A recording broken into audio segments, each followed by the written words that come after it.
Como um encontro de músicos angolanos e brasileiros bateu de frente com a ditadura. Esse disco é a gravação de um show organizado por Martinho da Vila só com artistas de Angola em 1982, no Rio de Janeiro, São Paulo e Salvador. E ele nos leva a repensar o papel da música negra no combate à repressão militar e sublinha as conexões entre Brasil e Angola, além de retratar o espírito libertário da música do país africano, que tinha acabado de conquistar sua independência. Mas antes, vamos voltar para 1972, quando Martinho fez sua primeira turnê em Angola. O país passava por um período turbulento na luta pela independência, mas Martinho não sabia muito bem o que estava rolando por lá politicamente. Ele recorda essa viagem no livro Quizombas, Andanças e Festanças, e ele conta que no seu primeiro show, em Luanda, ele declarou o seguinte: "Eu sou brasileiro e estou realizando meu grande sonho, que é pisar este solo africano. Me emociona muito estar aqui em Angola, talvez a terra dos meus bisavós. Lá no Brasil, hoje se comemoram os 600 anos da nossa independência. Espero, quando aqui voltar, encontrar um país também livre." No começo todo mundo ficou quieto, mas depois foi uma explosão de aplausos. No outro dia, aqueles que se excederam e os que ficaram conversando com Martinho depois do show foram presos pela PIDE, a Polícia Internacional e de Defesa do Estado, ou simplesmente a polícia política do regime salazarista, então vigente em Portugal. A viagem a Angola teve um impacto profundo sobre Martinho, que voltou lá em 1980 com o Projeto Calunga, uma iniciativa liderada pelo governo de Angola, 5 anos depois da independência do país. O time incluía Martinho da Vila, Djavan Clara Nunes, Dona Ivone Lara, João Nogueira, Elba Ramalho, Dorival Caymmi e vários outros. Essa viagem, por sinal, teve um grande impacto na música brasileira. Chico Buarque, Djavan e João Nogueira logo gravaram músicas influenciadas pelos sons de Angola.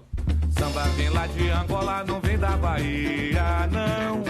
Samba vem lá de Angola, não vem lá do Rio.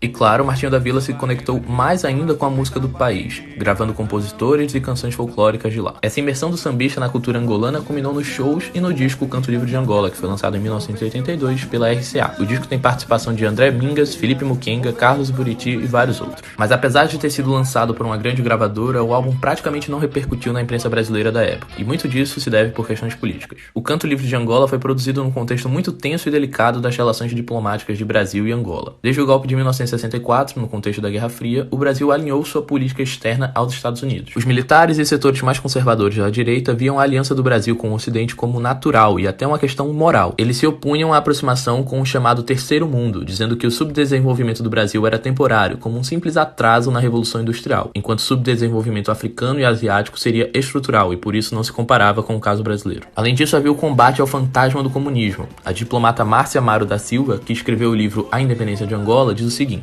"A África era percebida como a ameaça mais concreta de avanço do comunismo na América Latina e considerada a região mais vulnerável à penetração soviética. E de fato, Angola era comandada por um governo de linha comunista, apoiado por Cuba e pela União Soviética, tudo que os militares e conservadores brasileiros mais temiam. Então, quando o presidente Geisel reconheceu a independência de Angola e o governo de esquerda do novo presidente Agostinho Neto, rolou um conflito interno na direita brasileira. Para ter uma ideia, em 1977, o então ministro do Exército Silvio Frota tentou dar um golpe para tirar do poder o presidente Geisel, que havia reconhecido a independência angolana. Isso mostra o quanto os militares eram contra qualquer tipo de aproximação com países de governo de esquerda, sobretudo do continente africano. E também complexifica aquele chavão de que o final da ditadura era um período de abertura, né? É bom destacar que Martinho da Vila foi citado em um relatório do Ministério do Exército em 1988 como um perigoso comunista, cujas composições fariam parte da tentativa do movimento negro de criar um, entre aspas, pretenso racismo e distorcer a história. Lembrando, o relatório é de 1988 e a ditadura acabou em 1985. É por isso que o Canto Livre de Angola foi um projeto muito ousado, não só do ponto de vista artístico, mas também no sentido político. E Martinho da Vila se colocou como protagonista desse embate desde o princípio, quando falou a favor da independência de Angola